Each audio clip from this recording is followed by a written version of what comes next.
bersama saya. Kali ini materi yang akan kita pelajari adalah teks hikayat. Tapi sebelumnya jangan lupa ya, subscribe, like, dan komentarnya. Simak terus ya materi ini. Dan apabila ada pertanyaan, silakan kalian tulis di kolom komentar. Sebelum kita masuk pada struktur teks hikayat, mengawalinya kita harus mengetahui terlebih dahulu apa itu hikayat. Menurut laman KBBI, Kemendikbud, hikayat adalah karya sastra lama Melayu berbentuk prosa. Prosa berisi cerita, undang-undang, dan silsilah bersifat rekaan keagamaan, historis, biografis, atau gabungan sifat-sifat itu.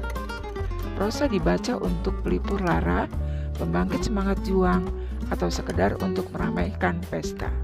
Untuk mengenal lebih dalam tentang isi dari cerita hikayat, sekarang kita simak penggunaan kata yang digunakan dalam teks hikayat. Hikayat sebagai teks sastra lama menggunakan kata-kata arkais di dalamnya. Kata arkais adalah kata yang sudah tidak lazim digunakan pada saat ini.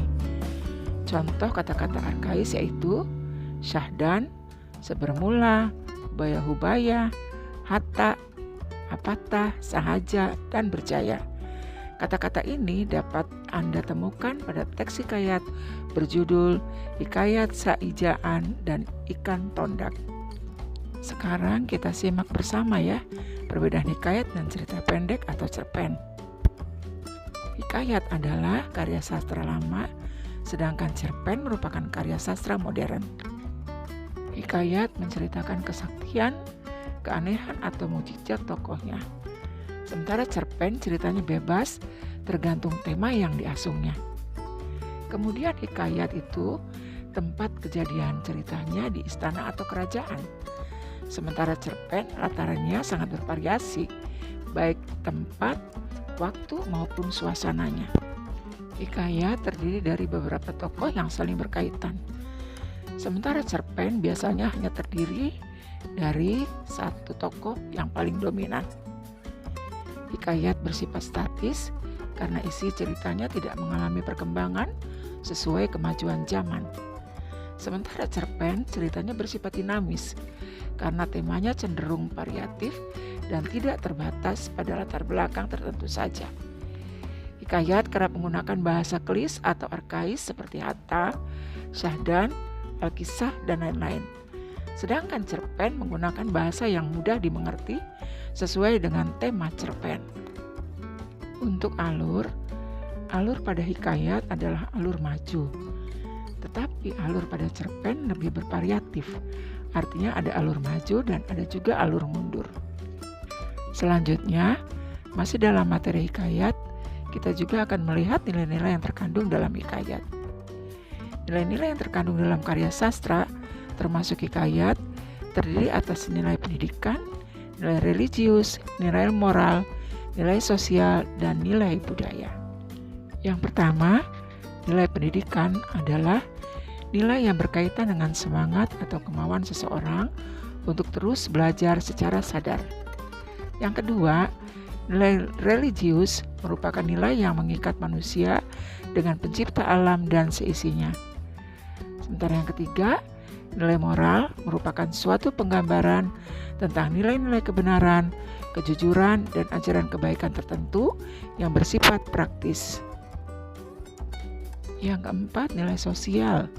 Nilai sosial itu berkaitan erat antara hubungan individu dan individu lainnya dalam satu kelompok. Setelah kita menyimak nilai-nilai yang terkandung di dalam hikayat, selanjutnya kita akan melihat kaidah-kaidah bahasa yang digunakan dalam teks hikayat dan cerpen. Kaidah bahasa yang digunakan di dalam hikayat dan cerpen yang pertama adalah konjungsi urutan waktu. Kalian dapat melihatnya dalam tabel ini.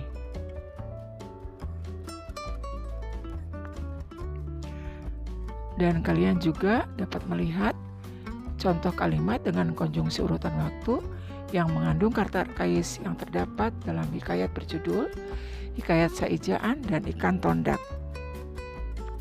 Dalam contoh kalimat itu digunakan kata konjungsi urutan waktu, yaitu sebermula dan hatta. Selanjutnya, kita lihat contoh penggunaan konjungsi urutan waktu pada cerpen. Di dalam cerpen ada konjungsi urutan waktu yang digunakan adalah kata sebelumnya dan pada saat. Kalian bisa membacanya sendiri dan menyimaknya.